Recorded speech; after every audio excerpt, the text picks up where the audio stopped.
On the right, to the right are mom and her young calf nursing on her. There's your giraffe. Giraffe, Dede is there. You can stand up later, okay? And then we have some very tall animals coming up ahead of us, which are going to be Maasai giraffe. We have 2 adult female Maasais out here, 4 young adults, and 2 very young baby boys, about 4 months. They are up ahead of us, resting on the ground. Their head up behind the left-hand tree up there in the middle of the canyon. Here's some of the giraffes at the feeder tree. They've already stripped all the bark, all the leaves off the acacia branches there. Now they're working on the bark. Once the bark's got to start eating the branches themselves, giraffes really like their acacia.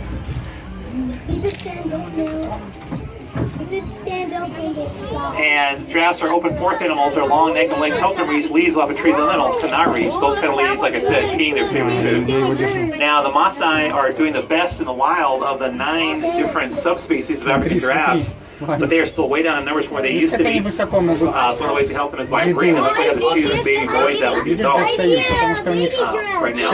Now, of course, our right side, look behind us a little bit on our right side. These gray animals down below us are getting fed by the carts that part people from the fence. Down below us behind us on our right side, those are Somali wild asses. They are from the desert mountains in northeast Africa, the small size helps them because that means they need less food and water to survive. And there's a lot of food and water to go around the first place they live.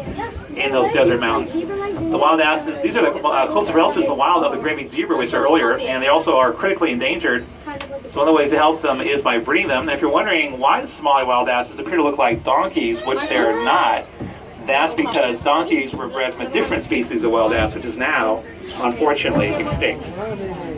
And our male wild ass is working on some babies with these. On the left side, some dark animals here. Sorry, some big birds here with the long necks and legs and the brown feathers. They are going to be some adult female ostriches.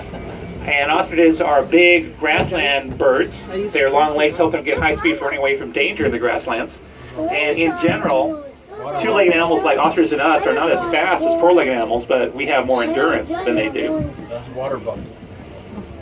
And it's more the dark brown shaggy water buck at the feeder trough. Also one gray animal there at the feeder trough, which is going to be an adult wildebeest antelope, which are big grassland animals. And speaking of big grass animals, we have ones ahead of us. They're all black as adults and quite large. These are going to be Cape buffalo. Look for the smaller, browner young buffalo with the big black adults. Just find the ground next to mom. Mom's to the right of the baby right there. Very small, very brown compared to mom and the other adults.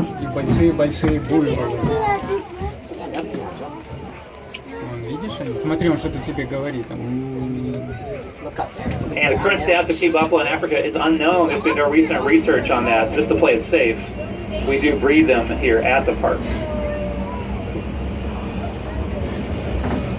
There's also more of the adult female ostriches.